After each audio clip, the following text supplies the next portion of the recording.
بسم الله الرحمن الرحيم. الحمد لله والصلاة والسلام على رسول الله وعلى آله وصحبه ومن والاه، وبعد. السلام عليكم ورحمة الله وبركاته. براستي سرتا خم ببختورو و دلخوش دزانم كا لروجة شوكو أورو لو كاتك يسا خلق هموي سرگرمي إيشو كاري روجاني خوتيان يعني بالدنيا وبكسابته مشغولن لا سرماسولة شوكو أورو أو كومالا جنزانا بيكوا يكنيت لمالو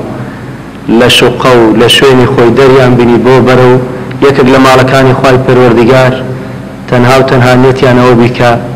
توزك لزاد وزخيرة وتوشي روج قيامتيان زياد بكن. براستي أو زورا قدبونا وكوبونا وانا أو جلسة إيمانيانا أو مجد بخشن كوا إسلام أو طاقة قورو بهزي كبريتيا لجنس أو كارواني إسلام وكو هاتوا بحول كوششي جنزان بشونخوني خوين بخشي وجان بخشي وجان فدائي جنزان اقل هل سردني الصحابة كانوا وتا اساشي لقردابي كاروانا كبرداما براستي جيقال اويك انسان سپاس وستايش خواهي پرودگاهي لسركا ديار لسر داوي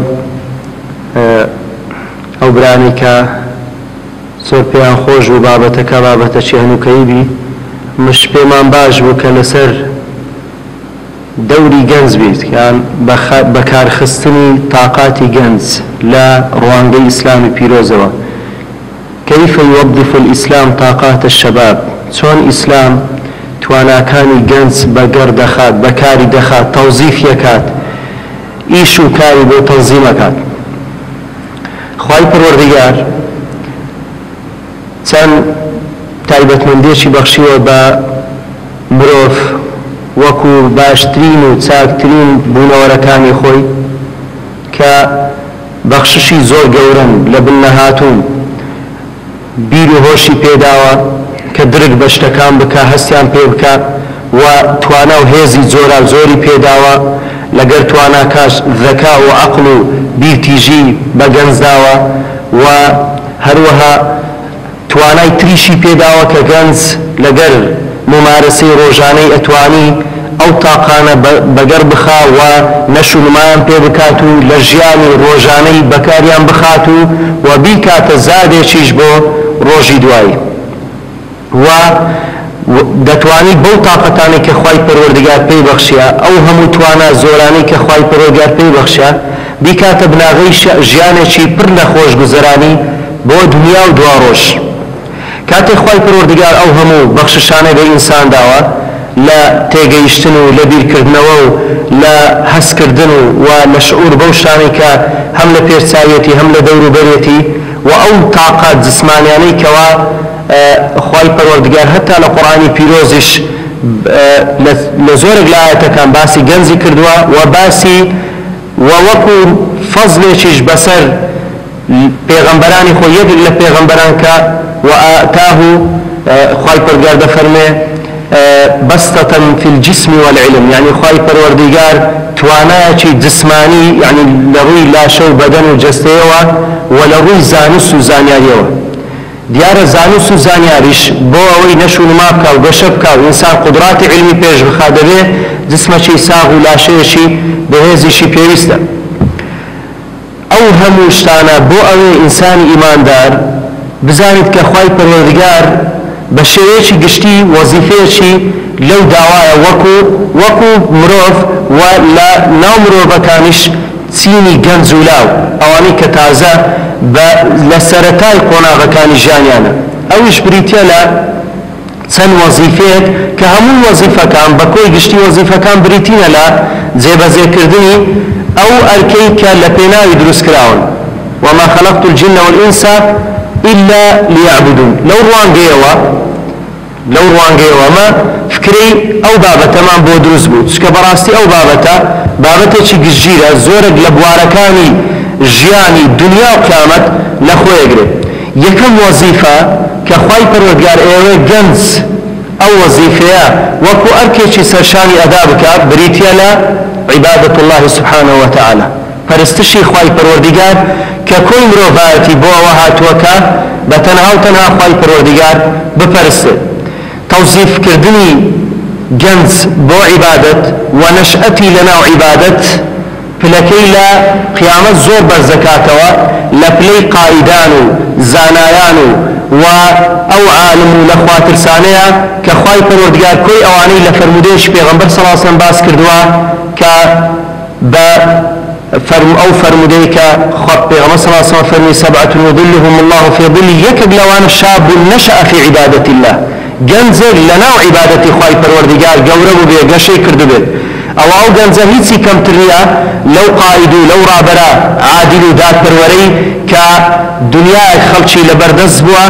و حکمی کردوونە حکمڕانیەشی دادپەروانەی کردووە ژیانێکی زۆر خۆشگوزەرانی بۆ خەڵک دابین کردووە ئەو گەنجەش کە لەناو عیبادەتی خوایە وەکو ئەو لەژێر عەرشی خوای پەروەردگار لە قیامەتە ئەوەستن بێ ئەوەی فەزلی ئەو لەو کەمتر بێت. عیبادەت ئەگەر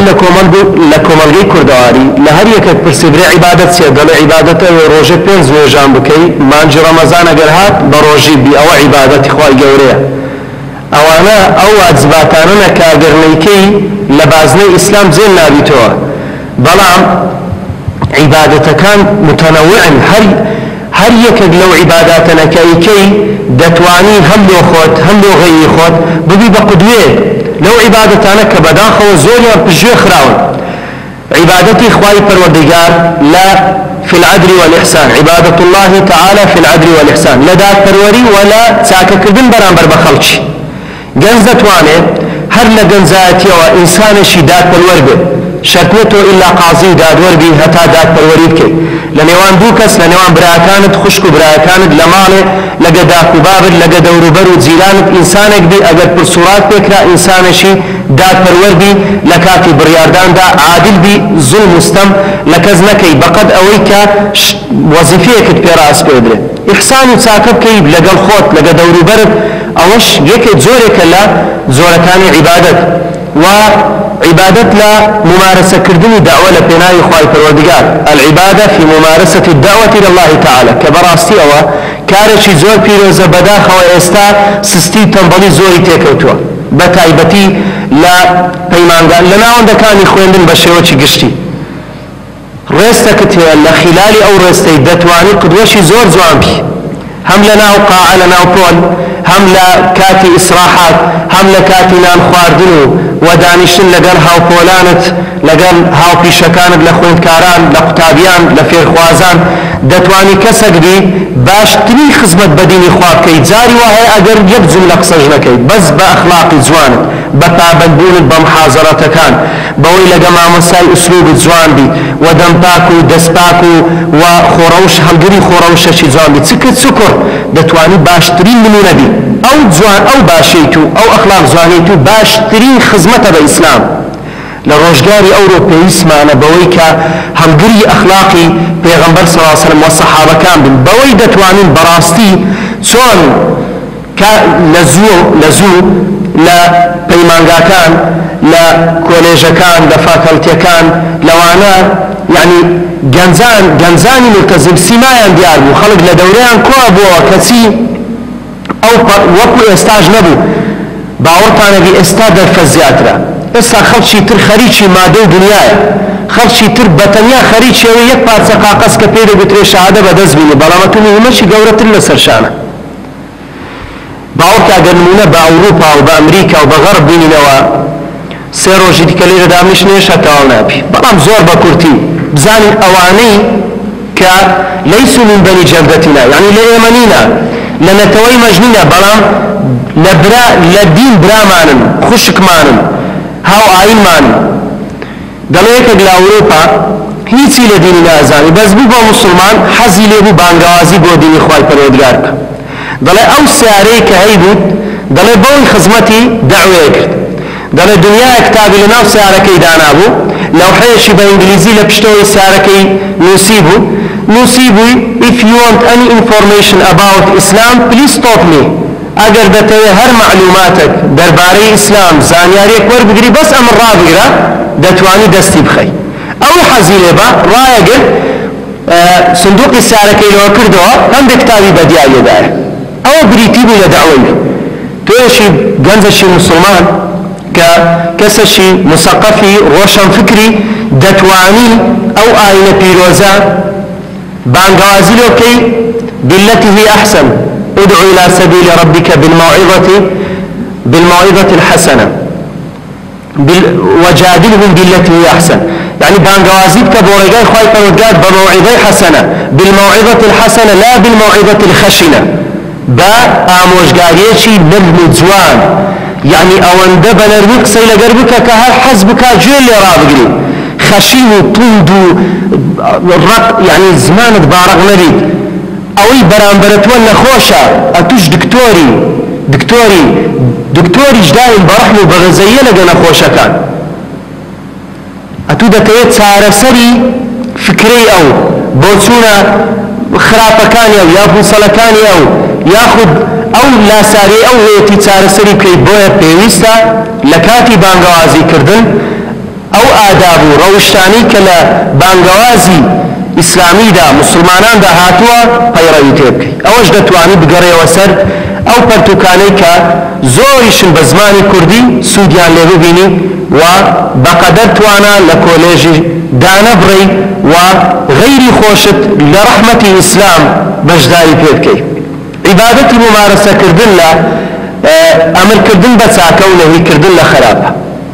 انو ازمان لو هنا حيب بجب حالي خومان واجبة لسلمان بلام تسون بوصلوا بيك پیغمبر صلى الله عليه وسلم فيري كردن اگر خوشكت مع بيه خوشكش سفور بان بكا نابي بأي شيء يقطعني ليبدا نابي واني شام بدا كخوي لسسري فرزك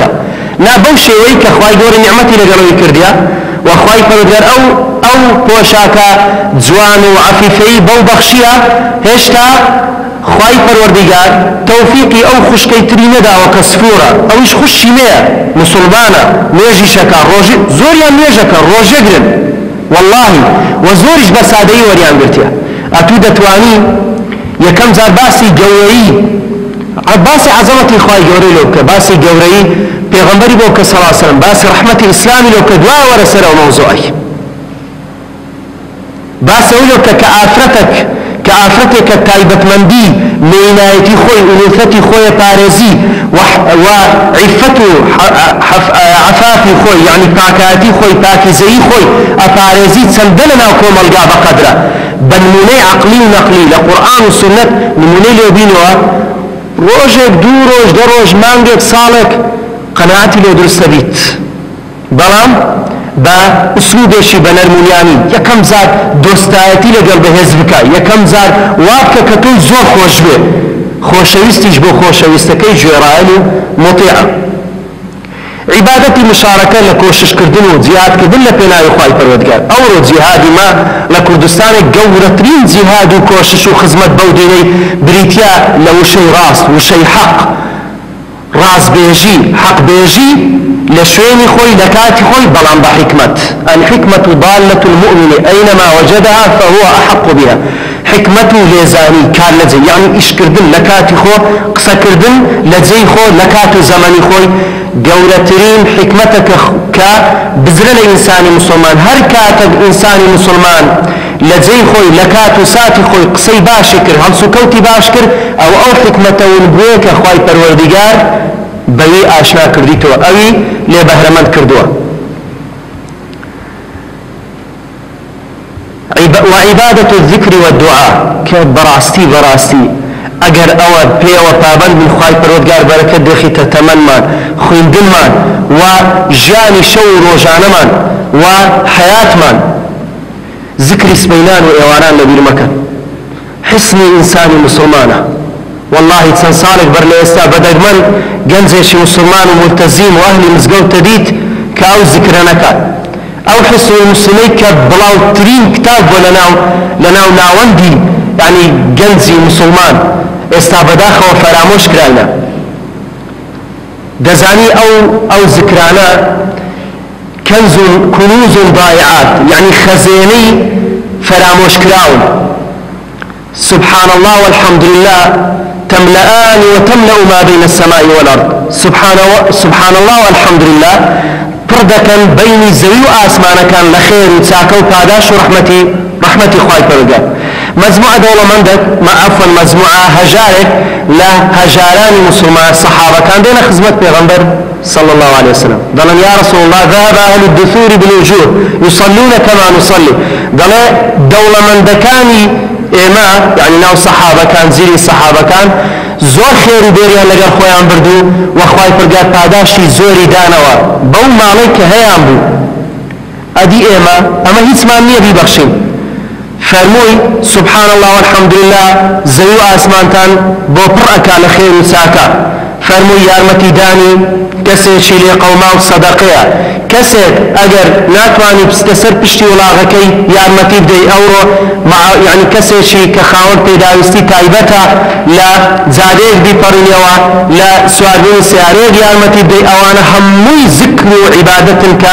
انساني مسلمان لخواي پرگار نزيكا كنو اگر دتوه كسيك بي خواي پرگار دائم يادد بكا ناود بيني لذاكران با فإن ذكرني في نفسي ذكرته في ملأ خير منه دل أجل لذي خوي يادي منك أمنج للاي خوم ياديكم أجل للاي خلقك يادي منك للاي مروفكان ذكري منك أمن للاي ملأ الأعلى للاي حملة العرش للاي ملائكة مقربين للاي جبرائيل وميكائيل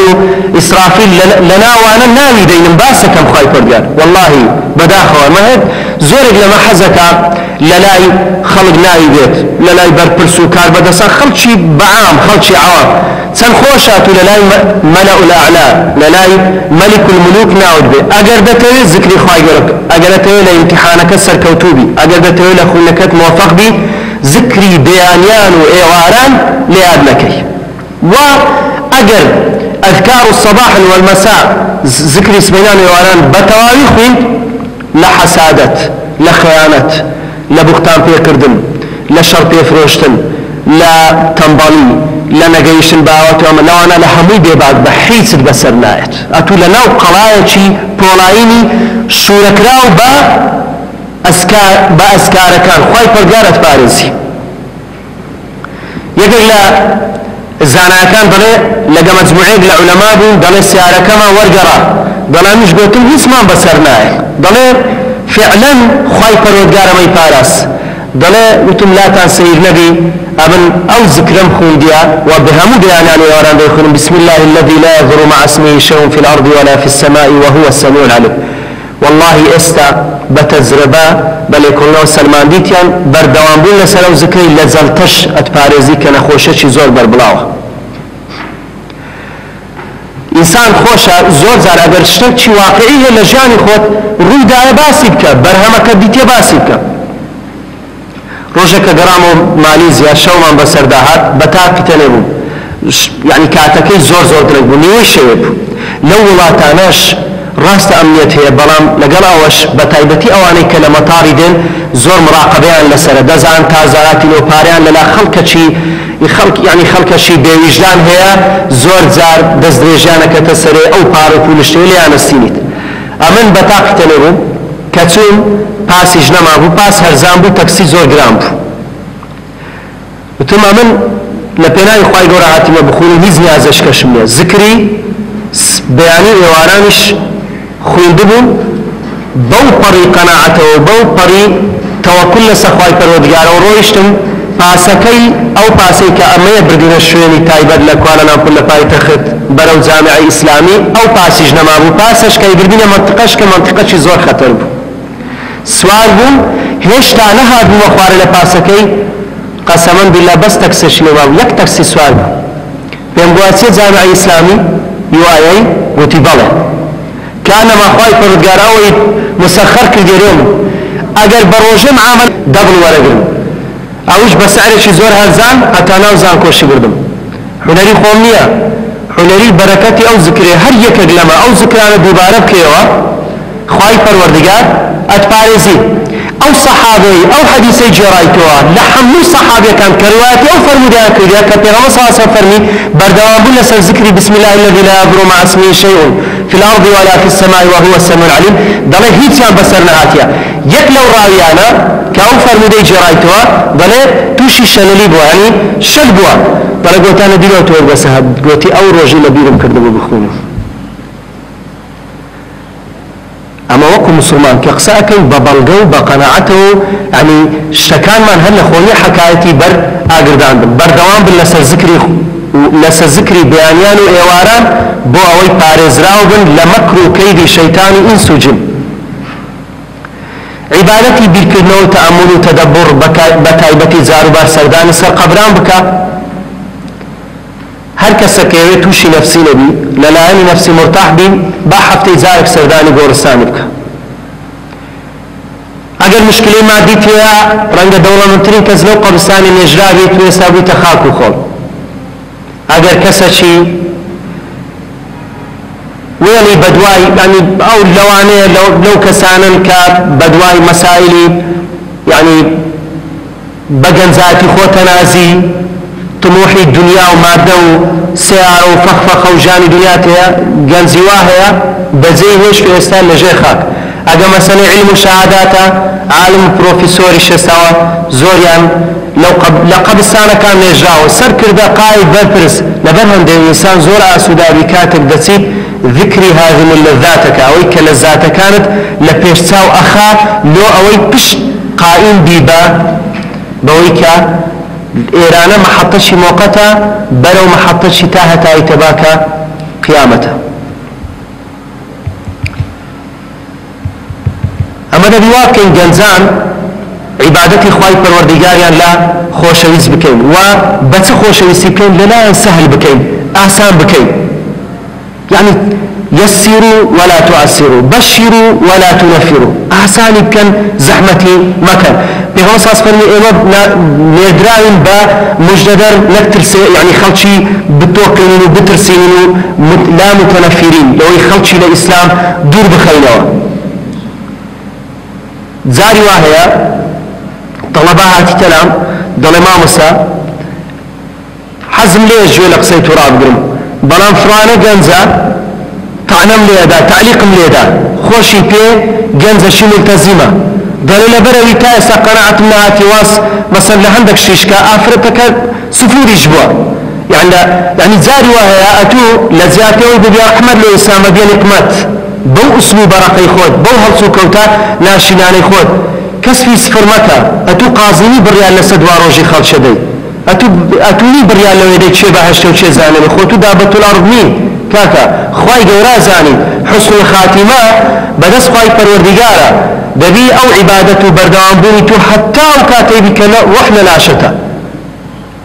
وإن الرجل يعمل بعمل أهل الجنة حتى لا يكون بينه وبينها إلا ذراع فيسبق عليه الكتاب فيعمل بعمل أهل النار فيدخلها إنساني واعي إنساني مسلمان أو عندك كارو كردوي بهاشتانك بيني بهاشتي بس مردنا بمرينو بهاشتي بلان فيسبق عليه الكتاب ثباتية استقامية باش غزة بتوت سن جنزي ملتزم تاندي تنشان شون خراب كانم قيزون ترين كار بيشيتي وتندي خرابش تاندي تنسا قراينو إنساني زور ملتزم لشوين زور خرابش بنا بيشي زور ناشم زور تواني قورة شانبا لبرهن دي اتو كزنا امید مكا و دين و عبادتش للاي جنزكان خوشويز بكا برادرك من لدر ولا استراليا داعية زور كسر سردستي بيتا مسلمان ظلما لا مزقوته لعابو واشتي وامان دانايا كمن دار حزب كان دينا مزقوته راست ليرا وفراهم ناكره بلامت ودا تواني لماله بهندق وسائل ترفيهي وانا براكت كي وانا خشكا بزوككت كي كا او اسلامي لبيش خوشويز كي و بدياري قورينا وشلا ناوان كان خوندن اتو طلبتش زيرش حسادة النبي ولا اول زميل لايتد او شاني او ملاحظاتي لك نخو تومارت كرد يبدا او يتنشت خوش بيدري نلا امتحان وامك لا يارمتي لك سور بقرا لك يارمتي كز نمونشي باش بات سلا لا ويبا قد وانك اخوانا خواسطوشي غجب بي نمونشي خراب نبي بلان باقي كاتكاني ديك بقدر توانات اوي لايتد بوزي لكايتي خود ببقدويك خەڵکی لۆ خۆدراب کێشە قوتابیەکانی تر لەگەر ئەوەی کە دەرسەکەشی پێ ئەڵێی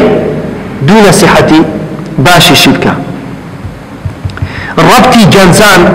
تۆڵکردنی پەیوەندی گەنجان لەگە ماڵ و خێزانیان واکە بیتە دۆستی بابی داچی خوشی بەداخەوە زۆر گەنجمان هەیە ئێستاش کاتێک بڕیارەدا کە بگەڕێتەوە کاتێک کەسێکی دیندارە بی لە دەرێ هەنجینە لە ماڵە بیبەرە هەنی زۆر توندە هەنی ئەو علاقە خۆشەویە لەگە باری وەکو برادران بە بابت ئەگەر چەندە خراپی چەندە حاشایەکیەوە یعنی با تاوانی ئاشکراشی هەبیت بەڵام ئەتوو قەت دانەبڕێ لە بابت وصاحبهما في الدنيا معروفة بابتو مسلمانة رنگا هندق اخطائي هذه كسما خالية برامتو وابكا بويك اواندا مطيعي بنا هندرا كان ترزيات لا مخشك كان زياتر خزمتي داكو بابت بكا علاقة لقريان بقوت بي لو بتوان قساء لوكي واوانش دعاي توفيق لوبكا علاقة لقى خزمانك دامبري سردانيان بكا او علاقة توصيل الرحمن واكاتو محبوب بي خوشويز بي للايوان اوانش قصلي وربقرن تعامل كردن لماله زور أساسا لقر داكو باب باشترين كس أويا باشترين كس بي لقى داكو بابي دواء لقى دورو بري پیغمبر صلى الله عليه وسلم داشي بابي خوي ندي تيبرام سرداني گوركي كد باش وفاتي داشي سرداني گوركي كد سرداني مال خالة كاني خوي كد ببردوامي زور خوش يستم مجد بيوابن علاقات نلو والله الدنيا بيشكوتنا ودنيا مودرنا وكنزي مديري وما لا علاقات بقدر توانا كاتا كان التنظيم بك بشا تشبوي بك وظيفيتو او سون تعامل لقل ماليكي ولقل خزمك ساند اكي نازم كات مال مايا يعني سون يتي تعامل كردن او شيكك لو وظيفاني كإسلام توظيفي جنزي بيكا او بيشاني بيا بخشي التعامل مع المدرسة المعهد او الكلية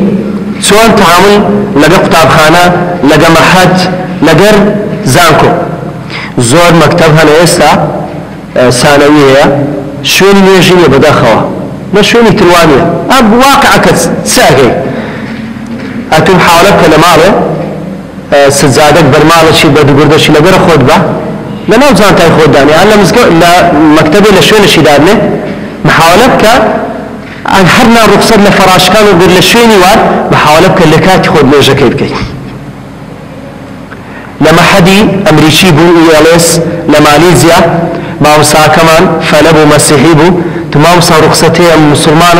لكاتي نيجي اگر اجازه دي قوتي هر كاتب نيجات اتو ازادي اكسر برو لدونيش برادرتش يمني هاتن كسي خلشي سعودي اشمان لقربو خلشي مكي بو ندار نيجيبك اتو دبي نمونشي زوان بي لو خلشي ديكا قدري خواهي پردگاري كم زار كسوين ماليزا امتحاني تيست هيا للغة انجليزي كتروجي زمعي كاتي خد بي تم والله يوش خوي لخوي امتحانك قلت ما مناك امتحاني كاتي خد بي برادرش كم قلت يا من امتحانك يكم قلت والله كاكا امنا ما خد بي اما مسافرين طلبينا هتات زارش كموعد امتحاني دادتوا امر رويشتم مزقو زور دور نبو ثم يجا كم كرت هات موا امتحان ما تردك ما ليك لي ورجيران كسي او لمن زيركتر بزور لازمان انجليزي ليك بون ليك لي شو ورجيران بس قصدم لوينية يعني بس قصدم لا نموني واقعية انسان توكل لسخواي جوربك لا عبادة كان حس تنازل لكي وكم ترخمي لكي خواي پروردگار توفيق أداته برادر شي هلب زين قلت لك كوريا ابو وطمان مسلمان باسمان بويا كا لا همو روجه لكاتي ميجا كان وقتك ما مدني قلت يعني كاتي ميجا كان عنده برون ميجي خوتام كان ورنا محاضرك لو كاتي محاضرك راقب بيقول او كات قلت ما اخر روجه شمالي بيريد جمعة ساعاتك ما مدويت لو اداء كرنية وفريزي قلت او كاتيش محاضران غرقد لكوريا كوريكان زورين يعني مثلا بتبرستن بوزا برستن كتي انسان مسلمان لو شونا انش عقيدي خوت ببارزة دليل جوريا لو كدوا بنا روم برير يعني غرفة الصلاة إقامة الصلاة بس عشتو لكوليش مزقوت لي نزكب هم يجي جماعات ئەگەر لە کاتی محاضەڕەی نەبوو ئەگەر لە کاتی پێش ئەوە دەست و نوێژ هەڵبگرە محاولە بکە لە شوێنێک نوێژی خۆت لە کاتی خۆت بکەیت.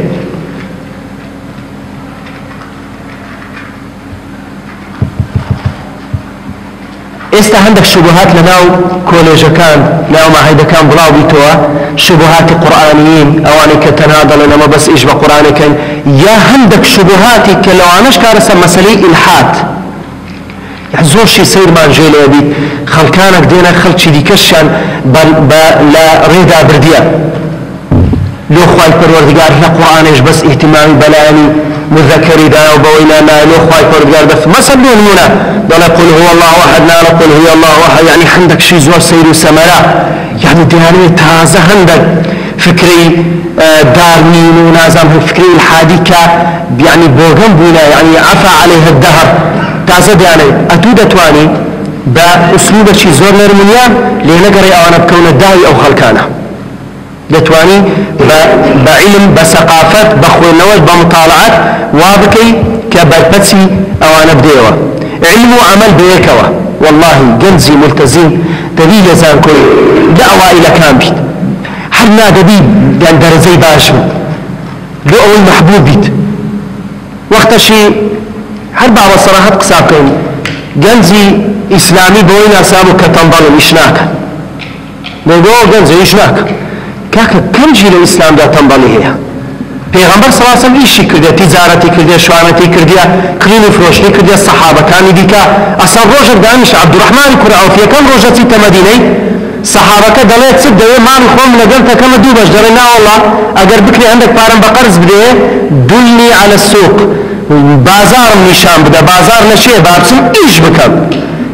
أما شهر يقلا آستي خو ئێستا مەشغولی بەژیانی علمی تو بەخوێندنت بەڵام کاتێک کاتت هەیە دەتوانی یارمەتی بابت بدەی لە کاسبی یارمەتی برات بدەی بەقەدەر توانە. ئیسلام بە هیچ شێوەیەک لەگە تەنبەڵی نییە و بە هیچ شێوەیەک لەگەرەوەی نییە کە ئینسانی مسلمان کەم تەرخەمی بکا لە علم کاکە شەوێ ئەو یەک ئوسلوبی بگرە بەرەگەرەتەوە لە ئەوایلەکان بی هرسي روجانا واجب بدراي إهمال مكة بالسرد كلك نبي لا امتحان يعني مراجعة امتحان يعني ونيت في كتاب يصلى فريض بشو حبك بتشي ذكره روجانا أو واجب دريته مطالعيك مراجعيك بقدرت وانا بيخونا روج امتحان بس بيوسب بدو ساعة ساعات بس مراجعة شكله وتوا ضل دو جنز لهوليره هذا شان لكلية طب منافس یەکەشیان واستەی هەبوو پاڵپشتی هەبوو لە حیزب و لە دەسەڵات ئەوەی دیکەش پاڵپشتی خوای پەروەردگار بوو و ئەو ئەخلاقە جوانە و ئەو عیبادەتەوە ئیلتیزامە دینیی بوو. دەڵێ یەکێک لە ئیمتیحانەکان دەڵێ چەندی دەینا دەرەجیانەدایە دەڵێ قەدەری خوای گەورە ئەویان لە خەوێمە ئەوی دیکە چالاکە نوێژە سبەینێ بە جەماعەت کردیە نانویتەوە پاش بەرەکەتترین وەخت پاش نوێژە سبەینێ دەڵێ بەوەی ئەو یەکەم بوو ئەوەی دیکە نەیتوانی پلە یەکەم چیرێکەم خۆ هەر ئیمتیحانی نەکردبەوە ڕۆژی لە خەو مابوو. يعني براستي أم الزور يعني بيم ناخوشة هزبة يعني بنقصك كم هزبة عازية كم كاتك طلبتش ملتزمة بين الدرقة دواء ما مصايدة يا مشاركة لك يا فعاليات اللي لنا لما حدا لكلية لا هرنا وند الشيخون دنا سكت سكر سالاك با نشيد با دو أوي با مستاش يعني باسد بكات ويعني ما وصل بس باسيت وكا اگر منش ببینی تو بمشارکه بم لیزانی و بود بمانه نمانه استاد گورترین سگ لدسمان سشی علمه بو علمية تواني باشترين قدوغي او شتي بشقوي بخار مثلا والله مراهقة ومشكلة ديكي ومعاناتي قيرانا اتو دبي لن دلي ملواني لقوم قور خوشا حتى قوتر بي قومكا روباركا او زار ملوانيكا خوشتري لقيرانا اتو باشترين منبا دلي برانبركت بدور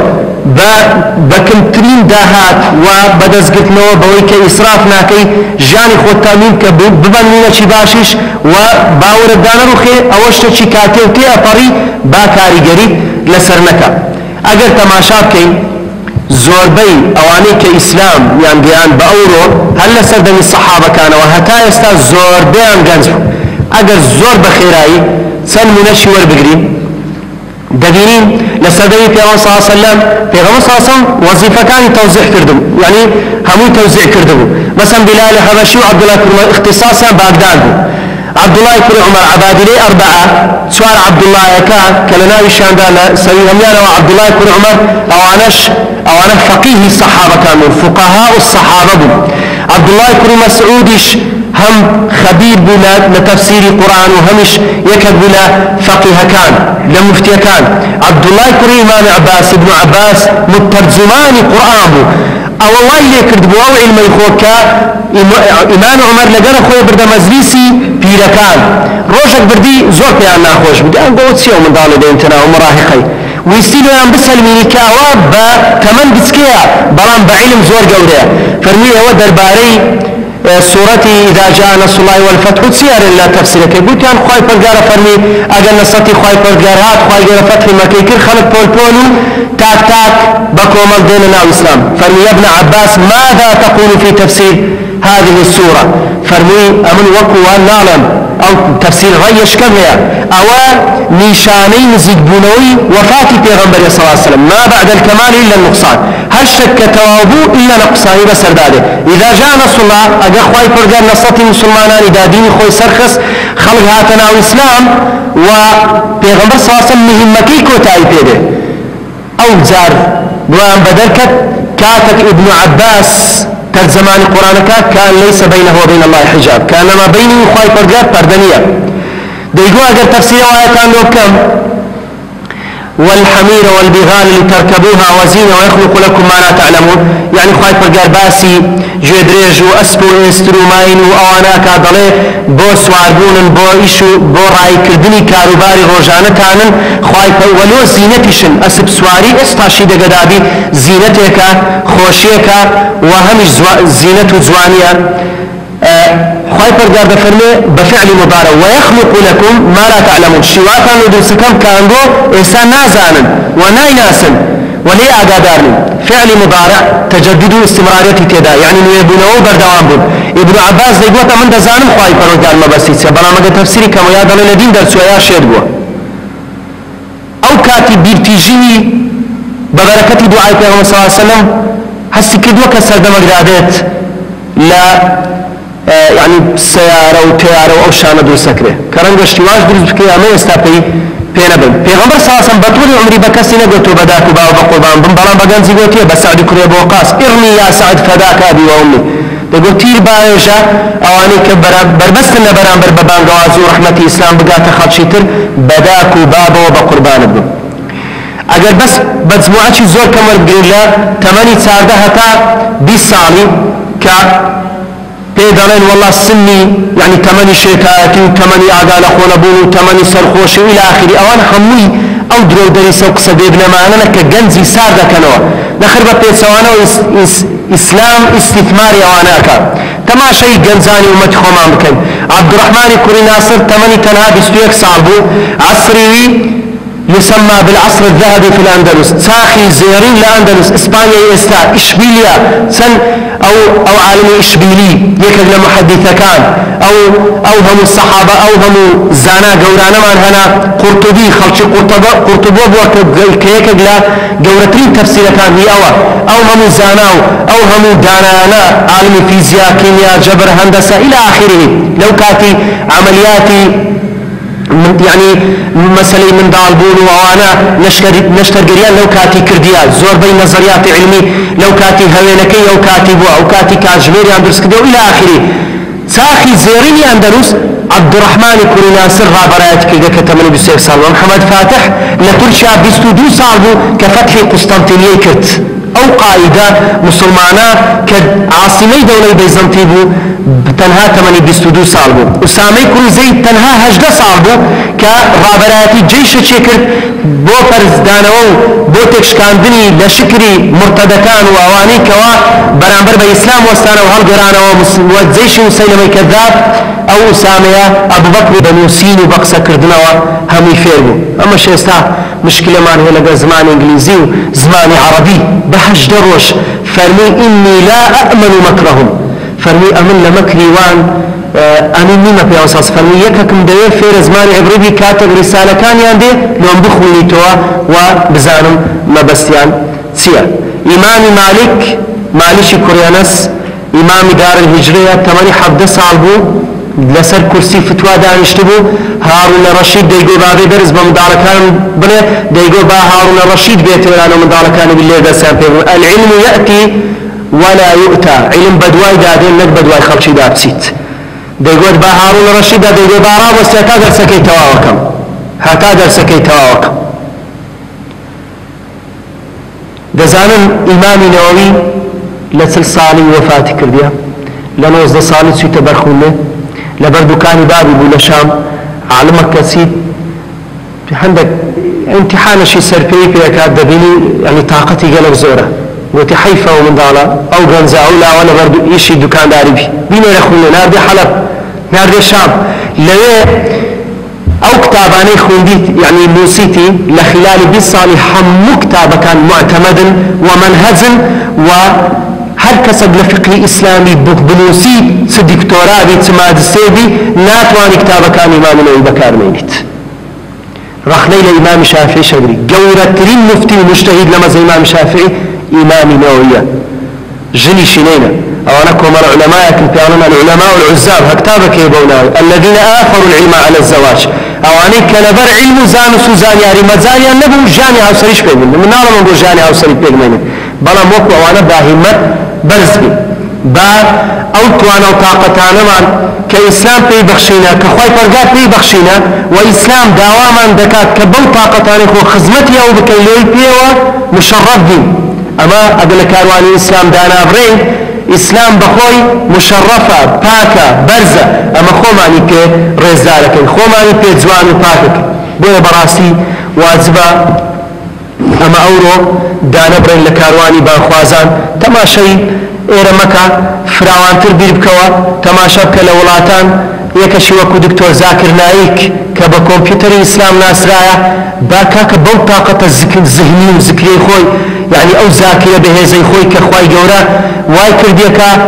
ئەو تاقەتەی پێی بەخشەویش ئەو تاقەتەی لە خزمەتی ئیسلام سەرفەکە ئەحمەد دیدار پێی دەڵێەوەی ئەمن بە چ ساڵی کردم ئاتوو بە خیلالی کەمتر لە 10 ساڵی گەیشتێ لەسەری يعني 4 ساڵ بە مەشغول بوونی بأديان بالإنجيل وتوراة بكتاب بوزيكان وسيختان هم لبر كردن يعني تسبب الجيش لو دينو بالجيل لنايا أو كابرادتي تيابان باوشي يعني يابان كان باوش كانوا برو إسلام السحر ولاتشي دزان بريطانيا فيزي ندايا أو كياو نووي سلاح نووينيا أو كياو TNT وسلاح بينيا بلا مو كياو قرآني بيا حديثي بيا مسلم البخاري لبرا علمي بيا علم نيان تواني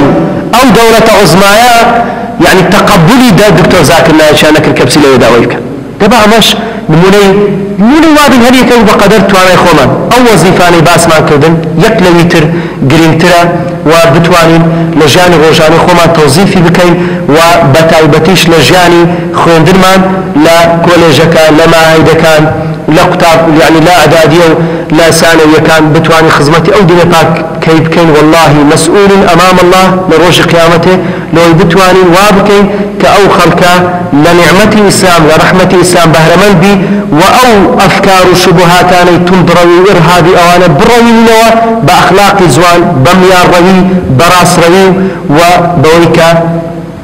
اويك اخوة پیغمبر دوالي كردنا بقدر توانا من لخوماني بين نزيو ولو غير خوشمان بين قدوة يا ربي خوالو خاتنا وزوانا كان صفة برزو بيوزا كانت لقناح تاوانا كان ما خوش بي بهمن من بكي بعلم وزانس وزانياري باكو بسود وتساك لدنيا وقيامت من بتايبتي العلوم الشرعي شارزامان بكي يا ربي خواه ببر شفاعتي في غنبري خوتمان بيخي صلى الله عليه وسلم وقرآن بكي شفيع ورينشان درمان لدنيا ولقيامت يا ربي خوايا او ليوم باشا باشتري بكي يا ربي خوايا او خرابي شهيداياتي بدا يا رب العالمين يا ربي خوايا بمان صالح مان بكي مصلح مان بكي وإيمو مال من دال وخشك برا وملتي شوي صاحبك لو قيران ناخوش ونهامتي ملتي هم مسلمان النزاد بدي يا رب خدا هر مسلمانك هر مجموعة مسلمانك هر ملتي مسلمان لهر كنوك لبرشي أو زوية مستضعفة واتسوساوية واتسوسنديت والظلم لك يا رب خوا بهانا بعزيز بكي ومسلمانان عزيز بكي ودين خود وكلمة لا إله إلا الله برزو بلند بكي وآلا لا إله إلا الله هر شكاوة به وحكمي إسلام وقرآن وعدالة ذات بروي خود بقرني وناومي ولاتي مسلمانان أواني قيمة لدلن أواني دجمني إسلام يا ربي خدا بخوانا ومشغولي بكي لكي